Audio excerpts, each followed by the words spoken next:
Salam əziz müəllimlər, hər vaxtınız xeyir olsun. Mən Samiri Eminova, kurikulum təlimçisi. Bugün sizlərə 21-ci əsrin kompetensiyaları mövzusundan danışacağam.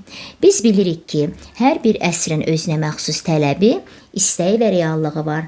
Yaşadığımız 21-ci əsrdə bizdən çox şey tələb edir. Müasir dünyamızda iki ideya daha çox qabarıq şəkildə özünü göstərir. 1. İnformasiya bolluğu,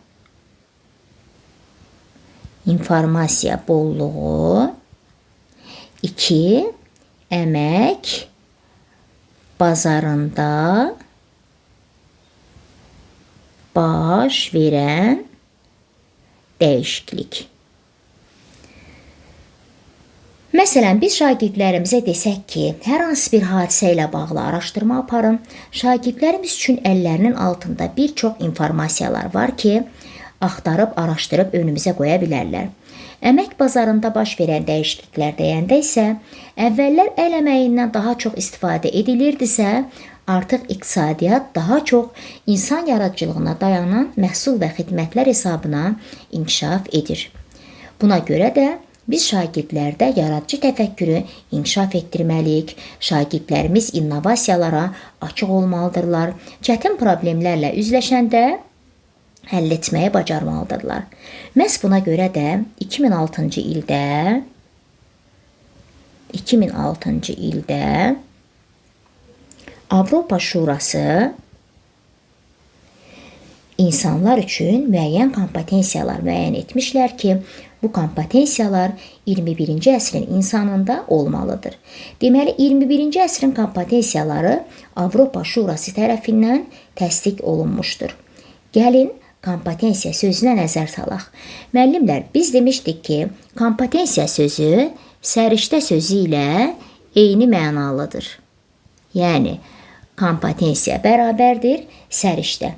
Biz ümumi təhsilin dövlət standartlarından danışarkən səriştələrin izahını vermişdik. Deməli, kompetensiya nədir? Kompetensiya bilik, bacarıq, vərdiş, dəyər və keyfiyyətin kombinə olunmuş, birləşmiş, cəmlənmiş bir formasıdır. Deməli, kompetensiya bilik, bacarıq, vərdiş, dəyər və keyfiyyətin birləşmiş bir formasıdır. Bilik nədir? Bilik hafizəmizdə, yaddaşımızda olan məlumatlardır, informasiyalardır. Yəni, bilik bildiklərimizdir. Bəs bacarıq nədir? Bacarıq bilikdən istifadə etməyimizdir. Yəni, mən biliyimi bacarığa çevirməyi bilməliyəm. Vərdiş isə bacarıqlarımızın həddindən çox istifadəsidir. Yəni, bacarıqlar təkrarlananda, avtomatikləşəndə vərdişə çevrilir. Dəyər isə vərdişə həddindən çox istifadə edib, özümüzdə bir ömür boyu saxlayıb xarakterə çevirməyimizdir. Biz dəyərlərimizi qoruyub saxlamağı bilməliyik. İndi gəlin görək, bu kompetensiyalar bizə nə deyir? Yenə deyirəm, mövzunu əzbərləmirik, mənasını dərk edib öyrənməyə çalışırıq ki, situasiya testlərini həll edə bilək. Dedik ki, müəllimlər, 8 kompetensiya var. Neçə kompetensiya var? 8 kompetensiya var. Gəlin adlarını sadalayaq. 1. Savadlılıq kompetensiyası. 2. Çox dil bilmək kompetensiyası. 3. Riyazi, elmi, texnoloji və mühəndislik kompetensiyası. 4. Rəqəmsal savadlılıq kompetensiyası. 5. Şəxsi, sosial və öyrənmək kompetensiyası. 6. Fəal vətəndaş mövqeyi kompetensiyası. 7. Sahibkarlıq kompetensiyası. 8. Mədəni məlumatlılıq və özünü ifadə etmə kompetensiyası. Deməli, əziz müəllimlər, birinci kompetensiyamızın adı savadlılıq kompetensiyasıdır. Birinci kompetensiyamızın adı savadlılıq kompetensiyasıdır və yaxud da öz ana dilimizdə ünsiyyət kompetensiyasıdır. Baxın, dəyərli müəllimlər, elə kompetensiyamızın adı bizə çox şey ifadə edir. Kompetensiyamızın adında hansı söz var? Savadlılıq. savadlı sözü var. Necə insan savadlı insan sayılır əziz müəllimlər? Məsələn, savadlı insan dinlədiyini anlamalıdır, oxuduğunu anlamalıdır, eşitdiyini anlamalıdır, gördüyünü anlaya bilməlidir, gözəl danışmalıdır, gözəl ünsiyyət qurmağı bacarmalıdır, özünü ifadə etməyi bilməlidir. Deməli, biz tez-tez gündəlik həyatımızda tez-tez bəzi sözlərlə rastlaşırıq. Məsələn, deyirik ki, filankəs şagirdim çox savadlıdır. Filankəs insan necə də savadlı danışır. Aynurun necə savadlı yazısı var və s. Yəni, biz savadlı sözü ilə demək olar ki, tez-tez rastlaşırıq. Deməli, savadlılıq sözünün kökündə nə dayanır? Savadlılıq sözünün kökündə, əziz müəllimlər, öz ana dilini mükəmməl bilmək dayanır, gözəl bilmək dayanır. Savadlı insan öz ana dilini mükəmməl bilməlidir, özünü ifadə etməyi bacarmalıdır. Savadlılıq kompetensiyasının mahiyyəti nədir? Yəni, sən öz ana dilində dinlədiyini anlaya bilirsənsə, oxuduğunu, gördüyünü anlaya bilirsənsə, savadlılıq kompetensiyası səndə inkişaf etmişdir. Yəni, savadlılıq kompetensiyası deyəndə insan, şagird yazılı və şifahi şəkildə təqdim olunmuş informasiyaları, faktları, emosiyaları anlayır. Yazılı deyəndə müəllimlər kitabdan, qəzetdən, jurnaldan, hər hansı bir yazılı mənbədə olan məlumatlar, fikirlər, yazılar, faktlar nəzərdə tutulur ki, sən yazılanları oxuyursan, anlayırsan. Şifahi şəkildə dedikdə isə, məsələn, televiziyadan eşitdiklərin, mən danışıram, məndən eşitdiyin, müəllim danışır, müəllimdən eşitdiyin, hər hansı bir şifahi şəkildə dinlədiyin, eşitdiyin mənbədən məlumatı, informasiyanı, faktları anlayırsan, öz sözlərinlə deməyi bilirsən, öz sözlərinlə ifadə etməyə bacarırsansa, deməli bu savadlılıq kompetensiyasıdır.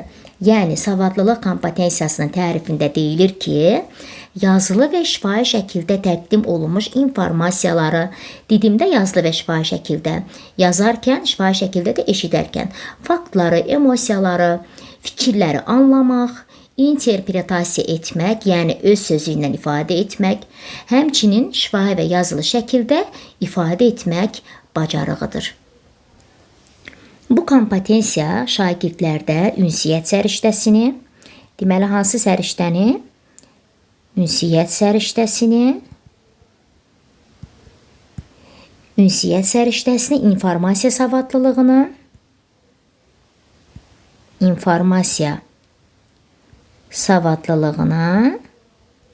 bir də müstəqil öyrənməni,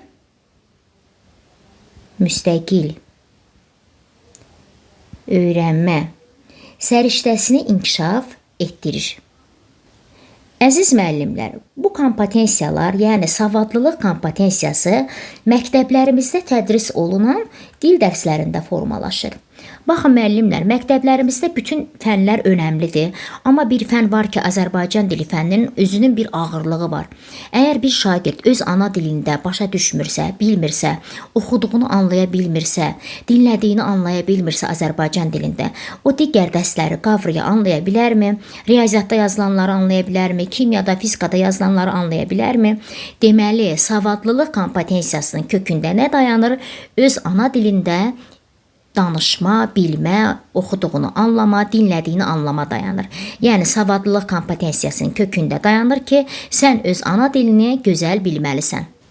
Həm də əziz müəllimlər, biz görürük ki, müasir şagirdlərimizdə daha çox nəyi yoxlayırlar gəlib məktəblərdə? Dinləyib anlamanı, oxuyub anlamanı yoxlayırlar. Yəni, iki dilli məktəblərdə dərs deyən müəllimlər tez-tez şagirdlərdə bir çox problemlərlə qarşılaşırlar ki, şagirdlər bəzən oxuduqlarını anlamır. Deməli, əgər şagird öz ana dili ilə bağlı zəngin lüğətə sahibdirsə, təbii ki, o həm də oxuduğunu, dinlədiyini anlayacaqdır. Deməli, yenə deyirəm, savadlılıq kompetensiyasının kökündə öz ana dilini gözəl bilmək dayanır. Savadlılıq kompetensiyasında əsas biliyimiz nə olmalıdır? Nəyi bilməliyik ki, bizdə savadlılıq kompetensiyası inkişaf eləsin? Zəngin lüğət ehtiyatımız olmalıdır. Nə olmalıdır? Zəngin lüğət ehtiyatımız olmalıdır. Funksional qrammatikanı bilməliyik. Ünsiyyət haqqında məlumatımız olmalıdır. Müxtəlif bədii və qeyri-bədii ədəbiyyatlarla tanış olmalıyıq. Yəni çoxlu kitab oxumalıyıq. Yəni bizim gözəl söz ehtiyatımız, zəngin söz ehtiyatımız olmalıdır ki, biz oxuduqlarımızı anlaya bilək. Bəs əsas bacarıqlarımız nə olmalıdır? Gözəl dinləyici olmalıyıq. İnsan gözəl, yaxşı, diqqətlə dinləməlidir ki, dinlədiyini anlaya bilsin. Natiqlik bacarığımız olmalıdır. Gözəl ünsiyyət qabiliyyətimiz olmalıdır. Oxucu və yazar kimi ünsiyyət qurmağı bacarmalıyıq. Yazar kimi ünsiyyət qurmaq nədir müəllimlər? Məsələn, bəzən biz görürük ki, tez-tez yaxınlarımızla mesajlaşırıq. Bəzən yaxınlarımızdan mesaj alarkən bəzən önümüzdəki insanın yazdığını anlaya bilmirik. Çünki o yazdığını bizə çatdıra bilmir. Yəni yazarkən belə öz fikrimizi gözəl çatdırmağı bacarmalıyıq. Yəni yazılı şəkildə ünsiyyət, əlaqə qurarkən belə öz fikrimizi səlis, gözəl şəkildə ifadə etməyə bacarmalıyıq. Ünsiyyətimizi idarə etməyə bacarmalıyıq. Müxtəlif mətn tiplərindən istifadə etməyi fərqləndirməliyik. Yəni mətnlərlə işləyən zaman mətnləri işləməyə bacarmalıyıq ki, mətnlərdəki suallara cavab verək. İnformasiyanı araşdırmağı bilməliyik. İnformasiyanı toplamağı bilməliyik. Baxın müəllimlər, deməli, məsələn, biz danışdıqlarımızı anlayırıqsa, bu savadlılıq kompetensiyasıdır. Yazılı bir məlumatı oxuyub anlayırıqsa, yenə də savadlılıq kompetensiyası. Gördüklərimizi, eşitdiklərimizi dinləyib, oxuyub anlayırıqsa, bu da savadlılıq kompetensiyasıdır. Deməli, savadlılıq kompetensiyasının kökündə bizim öz ana dilimizi bilmək dayanır. İnformasiyanı anlamaq, toplamaq savadlılıq kompetensiyasıdır. İndi ümumiləşdirərək dedik ki, savadlılıq kompetensiyası dinlədiyini anlamaq, oxuduğunu anlamaq, ünsiyyət qurmaq, gözəl natiq olmaq, informasiyanı toplamaq, öyrəndiklərini qarşı tərəfə gözəl ötürmək, öz sözləri ilə ifadə etmək, interpretasiya etmək bacarığıdır. Yəni, yenə deyirəm, bir sözlə savadlılıq kompetensiyasının kökündə öz ana dilində gözəl başa düşmə, anlama bacarığı dayanır. Yəni, hər kəs öz ana dilini gözəl bilməlidir ki, onda savadlılıq kompetensiyası inkişaf etsin. İkinci kompetensiyamızın adı çox dil bilmək kompetensiyasıdır. Yəni, xarici dildə ünsiyyət kompetensiyası. Biz birinci savadlılıq kompetensiyasında dediklərimizi eyni ildə bu kompetensiyaya aid edirik. Yəni, orada nə demişdiksə, eləcə də bu kompetensiyaya aiddir. Yəni, burada bir fərq var ki, burada xarici, başqa bir dili bilməkdən gedir söhbət. Yəni, öz ana dilimizdən deyil, əlavə bir və ya iki dili bilməkdən söhbət gedir. Yəni, biz savadlılıq kompetensiyasında öz ana dilimizdə dinləyib anlayırdıq, oxuyub anlayırdıq, oxuduqlarımızı, öyrəndiklərimizi öz ana dilimizdə ifadə edirdiksə, bu kompetensiyada isə sadaladıqlarımızı öz ana dilimizdə deyil, xarici dildə istifadə edirik. Yəni, biz xarici dildə anlayırıq, öz fikirlərimizi çatdırırıq, ifadə edirik, informasiya daşıyıcısına çevrilirik. Məsələn, biz müasir dövrümüzdə iş arayısına çıxarkən işə götürən bizdən ən çox nəyi soruşur? Hansı xarici dili bilirsən? Deməli, bu da 21-ci əsrin ən mühüm kompetensiyalarından biridir. Deməli, çox dil bilmək kompetensiyasına nələr daxildir? Başqa dillərin kifayət qədər lüğət ehtiyatını bilmək. Fikirlərimizi yazılı və şifahi formada xarici dildə çatdıra bilmək. Əgər biz fikirlərimizi yazılı və şifahi formada xarici dildə çatdıra biliriksə, bu da çox dil bilmək kompetensiyasıdır. Özümüzün və başqalarımızın mədəniyyətini bilmək, bu da çox dil bilmək kompetensiyasıdır. Dilləri bilmək, müqayisə etmək, yəni mən hər hansı bir dili bilməliyəm ki, onları müqayisə eləyim də. Məsələn, türk dili ilə rus dilini, türk dilindən öz dilimi, ingilis dilini müqayisə etmək. Müxtəlif dilləri formal, qeyri-formal, informal öyrənmək. Məsələn, formal, rəsmi formada, qeyri-formal bilirik ki, məsələn, kurslarda, dərnəklərdə gedib öyrənmək. İnformal da özümüz hər hansı bir mənbədən öz-özümüzü təkmilləşdiririk, dil öyrənirik.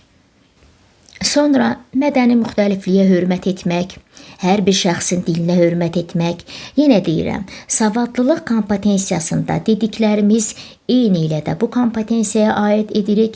Sadəcə burada başqa dildən söhbət gedir. Xarici dildə danışmaq, öyrəndiyimiz fikirləri ifadə etmək, başqa dillərdə dialoq qurmaq, başqa dildə ünsiyyət qurmaq. Söhbətə təşəbbüs etmək, dəstəkləmək, tamamlamaq. Tələbə uyğun olaraq müxtəlif mətnləri, o cümlədən rəqəmsal mətnləri oxumaq, yəni xarici dildə oxumaq, xarici dildə anlamaq lazım olarsa da tərtib etmək nəzərdə tutulur. Deməli, ümumiləşdirərək nə dedik? Çox dil bilmək kompetensiyasında nədir? Müxtəlif dillərdə dinləyib anlama, oxuyub anlama, şifahi və yazılı şəkildə istifadə etmə, müxtəlif dillərdə nitq bacarıqlarından öz məqsədlərimizə uyğun şəkildə istifadə etmə bacarığıdır. Yəni, kifayət qədər lüğət ehtiyatımız olmalıdır. Söhbətə təşəbbüs etməyi bacarmalıyıq. Şifahi və yazılı ünsiyyəti xarici dildə anlamalıyıq. Hər bir şəxsin öz ana dilinə hörmət etməliyik. Öyrəndiyimiz xarici dildə də fikirlərimizi ifadə etməyi bacarmalıyıq. Deməli, hansı kompetensiyadan danışdıq? Çox dil bilmək kompetensiyasından. İndi 3-cü kompetensiyamızın adı riyazi, elmi, texnoloji və mühəndislik kompetensiyasıdır. Gəlin, indi bu kompetensiyadan söhbət açaq. Yenə deyirəm, əzbərləmirik, mahiyyətini anlamağa, dərk etməyə çalışırıq. Məsələn, 1-ci kompetensiyada savadlılıq kompetensiyasında dedik ki, öz ana dilimizi bilməkdən gedir söhbət. 2-ci çox dil bilmək kompetensiyasında isə əlavə bir xarici dili bilməkdən gedir söhbət. İndi görək, riyazi, elmi, texnoloji və mühəndislik kompetensiyası bizə nə deyir? Deməli, müəllimlər, riyazi, elmi, texnoloji və mühəndislik kompetensiyasını 3 hissədən izahını verəcəm. Riyazi kompetensiya. Baxın, müəllimlər, riyazi kompetensiya, riyazi təfəkkürdən istifadə edərək biz gündəlik həyatımızda rastlaşdığımız problemləri həll edirik. Deməli, riyazi kompetensiya odur ki, biz riyazi təfəkkürümüzdən istifadə edərək gündəlik həyatımızda rastlaşdığımız bir çox problemləri həll edirik. Həyatımızda riyaziyyat müəyyən bir rol oynayır, elə deyilmi? Evdə biz uşaqlarımıza, övladlarımıza nə deyirik? Riyaziyyatı bil, hesablamağı bacar ki, sən alış-verişdə aldanmayasan. Yəni, riyaziyyatı bilmək, müəyyən qədər bir bilikləri bilməliyik ki, biz həyatdan riyazi anlamda baş çıxara bilək. Riyazi təfəkkürümüz inkişaf etsin. Məsələn, pul sayırıq, hər gün alış-veriş edirik, mağazaya giririk, çıxırıq. Deməli, həyatımızın böyük bir hissəsi nədən ibarətdir? Riyazi təfəkkürdən ibarətdir. Deməli, biz gündəlik həyatımızda riyazi hesablamalar, riyazi biliklərlə hər gün rastlaşırıq. Pul sayırıq, puldan yerində istifadə edirik, maliyyə savadlılığımız işə düşür. Məsələn, maaş alırıqsa, maaşımızı hesablayırıq. Məsələn, bu ay maaşımı hara xərcləməliyəm, nəyi az xərcləməliyəm, nəyi çox xərcləməliyəm. Yəni, bizim belə savadlılığımız olmalıdır ki, biz həyatımıza bir yön verə bilək. Deməli, riyazi kompetensiyanın əsasında hesablama bacarığı, ədədlərlə iş dayanır. Model, diaqram, statistikadan, qrafikdən istifadə dayanır. Yəni, riyazi kompetensiyallıq bizə problemin həlli və təqdim etmə zamanı riyazi təfəkkürdən, modeldən, diaqramdan, qrafikdən istifadə etmək bacarığını və istəyini verir. Elmi kompetensiya isə həyatda baş verən müxtəlif prosesləri izah edirik, təhlil etməliyik, əsaslandırmalıyıq, nəticə çıxarmaq üçün savada malik olmaq və ondan istifadə etmək bacarığını və istəyini ehtiva edir, özündə birləşdirir. Texnoloji və mühəndislik kompetensiyası isə insanların tələb və istəklərinə uyğun olan yeniliklərin və dəyişikliklərin yaradılması üçün bilik və bacarıqların istifadəsini ehtiva edir. Riyazi, elmi, texnoloji və mühəndislik kompetensiyası üçün bizdə hansı bacarıqlar olmalıdır? Problemi həll edə bilmək üçün riyazi bilikləri tətbiq edə bilməliyik. Gündəlik həyatında, şəxsi və iş həyatında riyazi təfəkkürdən istifadə etmək, maliyyə savadlılığımız olmalıdır. Məntiqi riyazi düşünmə bacarığımız olmalıdır. Statistikanı, diaqramı, qrafikini anlamalıyıq. Lazım gələrsə, riyazi dildə danışmaq bacarıqlarına malik olmalıyıq. Deməli, müəllimlər, keçdik 4-cü kompetensiyamıza, rəqəmsal savadlılıq kompetensiyasına. Deməli, 4-cü kompetensiyamızın adı rəqəmsal savadlılıq kompetensiyasıdır. Müasir dövrümüzdə hər birimiz İKT bacarıqlarına sahib olmalıyıq. Yəni, gündəlik həyatımızda ağıllı telefonlardan istifadə edirik, kompüterlərdən, smart televizorlarından, nə bilim, hər birimizin evində planşet, notebook, kompüter var, elə deyil mi müəllimlər? Biz də neynəməliyik? Hər birimiz onlardan istifadə etməyə bacarmalıyıq. Amma necə istifadə etməyə bacarmalıyıq? Məqsədli şəkildə, məqsədyönlü şəkildə istifadə etməyə bacarmalıyıq. Deməli, rəqəmsal savadlılıq, rəqəmsal texnologiyadan öyrənmədə, işdə, şəxsi həyatda, məqsədə uyğun şəkildə, inamlı şəkildə, operativ və tənqidi yanaşaraq onun istifadəsidir. Yenə deyirəm, hər birimizin evində telefon, planşet, notebook, elektron resurslar, yəni hər şey var əlimizin altında. Amma onlardan necə istifadə etməyə bacarmalıyıq? Məqsədyönlü şəkildə istifadə etməyə bacarmalıyıq. Yəni bir insan gününün bütün hissəsini əgər telefonda, kompüterdə, internetdə keçirirsə, yəni boş-boş işlərlə vaxtını deyil, öyrənməyə vaxtını sərf eləməlidir. Məqsədyönlü şəkildə istifadə etməyi bacarmalıdır. Yəni, bu kompetensiyanın əsas mahiyyəti odur ki, biz müasir İKT-dən, informasiya kommunikasiya texnologiyalarından məqsədli və texnoloji istifadə etməyimizdir. Yəni, bu da çox önəmli tələblərdən biridir ki, bizim rəqəmsal savadlılığımız olsun. Bu savaddan məqsədli şəkildə istifadə etməyi bacarmalıyıq. Yəni, bəzən görürük ki, yaşlı nəsil deyir ki, mənim telefondan başım çıxmır, mən kompüteri bilmirəm. İmtahana gedərkən bəzi müəllimlərimiz, yəni çox vaxt itkisi itiriblər, cavabları dairələyərkən, yazarkən deyirlər ki, kompüterdən istifadə etmə bacarığımız yoxdur. Amma müasir 21-ci əsr bizdən tələb edir ki, bizim də rəqəmsal savadlılığımız mütləq ki olsun. Deməli, rəqəmsal savadlılığa nə daxildir? İnformasiya kommunikasiya texnologiyalarını tanımaq, İKT üzrə biliyimiz, bacarığımızın olması, informasiya savadlılığından istifadə etmək, təhlükəsizlik qaydalarını bilmək, İKT-nin həyatımızda rolunu anlamaq. Həm də biz rəqəmsal texnologiyaların imkanları bilməliyik, nəticələrini, risklərini qəbul etməliyik. Yəni, ağlımıza gələn hər bir şeyi paylaşmaq, yazmaq olmaz. Gəlin ümumiləşdirərək deyək ki, rəqəmsal savadlılıqda İKT-dən düzgün, məqsədli şəkildə istifadə dayanır, proqramları bilmək dayanır, İKT texnologiyalarını tanımaq dayanır, əldə etdiyimiz məlumatı, informasiyanı müəyyənləşdirmək dayanır savadlı şəkildə.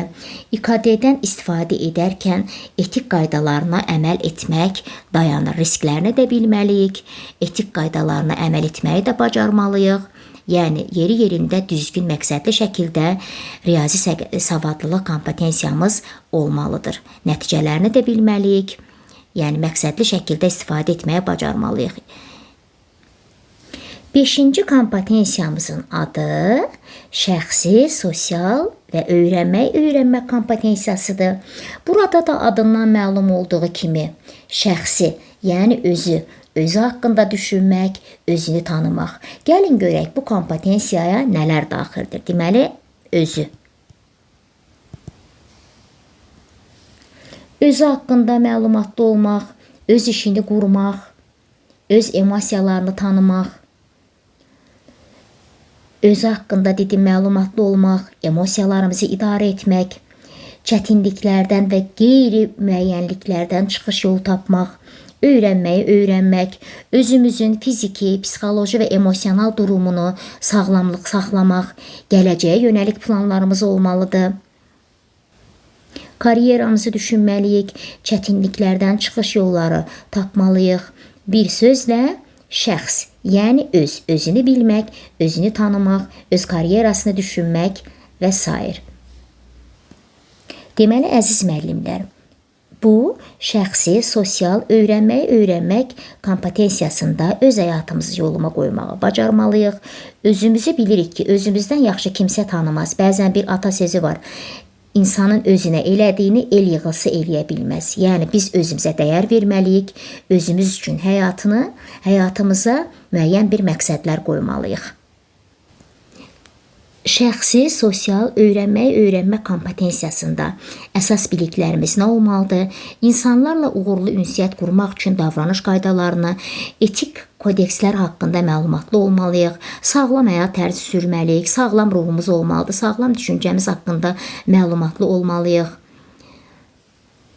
Bəs hansı bacarıqlarımız olmalıdır? Çətinliklərin həlli üçün qərar qəbul edə bilməliyik, öz bacarıqlarımızı müəyyən edə bilməliyik, stresə dayanıqlı olmalıyıq, səbirli, məsuliyyətli olmalıyıq, karyeramızı idarə etməyi bacarmalıyıq. Bir sözlə, özümüzü yaxşı tanımalıyıq, özümüzə dəyər verməliyik. İndi danışaq fəal vətəndaş mövqeyi kompetensiyasından. Fəal vətəndaş mövqeyi kompetensiyasından. Bu kompetensiyanın adı da bizə çox şey ifadə edir. Fəal vətəndaş mövqeyi. Deməli, bu kompetensiyanın adından məlum olduğu kimi fəal vətəndaş olmaq, fəal vətəndaş kimi davranmaq bacarıqlarımızdır. Yəni, biz nə zaman fəal oluruq, əziz müəllimlər? Biz nə zaman fəal bir vətəndaş oluruq? Dövlətimizin, ölkəmizin ictimai həyatında, sosial, iqtisadi, siyasi həyatında tam mənası ilə iştirak edərkən, dövlətimizin maraqları naminə fikrimizi səsləndirməyə bacarmalıyıq. Vətəndaş kimi ölkəmizə layiqli bir vətəndaş olmalıyıq. Bu da çox önəmli tələblərdən biridir. Biz, istər milli olsun, istər beynəlxalq müstəvilərdə olsun, biz burada səslənən məsələlərə konstruktiv yanaşmalıyıq. Yəni, konstruktiv yanaşma deyərkən ədalətli yanaşmalıyıq. Tənqidi məsələlərdə obyektiv olmalıyıq. Gəlin, ümumiləşdirərək deyək ki, fəal vətəndaş mövqeyi kompetensiyasına cəmiyyətdə fəal vətəndaş olmaq, müxtəlif, milli, beynəlxalq məsələlərə obyektiv və ədalətli yanaşmaq dayanır.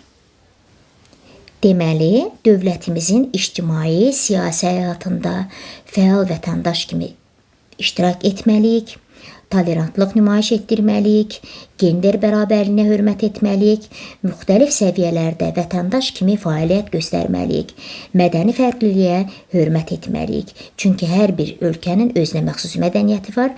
Bizim də borcumuz nədir ki, hər kəsin mədəniyyətinə hörmətlə yanaşmaq. Deməli, ümumiləşdirərək deyirik ki, fəal vətəndaş kompetensiyası məsuliyyətli vətəndaş kimi davranmaq bacarığıdır. Dövlətimizin ictimai siyasi həyatında tam anlamıyla iştirak etmək bacarığıdır. Bir sözlə fəal vətəndaş olmaq bacarığı. İndi əziz müəllimlər, keçirik 7-ci kompetensiyamıza, sahibkarlıq kompetensiyası. Yenə də deyirəm, burada da adında hansı söz var? Sahibkarlıq sözü var. Yəni, bu da 21-ci əsrin tələb olunan önəmli kompetensiyalarından biridir. Sahibkarlıq kompetensiyası insanın şəxsi olaraq nəyəsə sahib olmasıdır. Məsələn, deyək ki, şəxsi biznesini qura bilmək. Yəni, burada da adında nə var? Sahibkarlıq. Bu kompetensiyanın əsas açar sözü ideya, layihə. İdeya, layihə sözlərdir. Adından göründüyü kimi sahibkarlıq, liderlik. Burada da əməkdaşlıq var. Əməkdaşlıq da önəmlidir. Biz hər hansı bir iş qurarkən nə edirik? İşimizdəki çalışan insanlarla əməkdaşlıq edirik. Burada bizim həm də maliyyə savadlılığımız olmalıdır.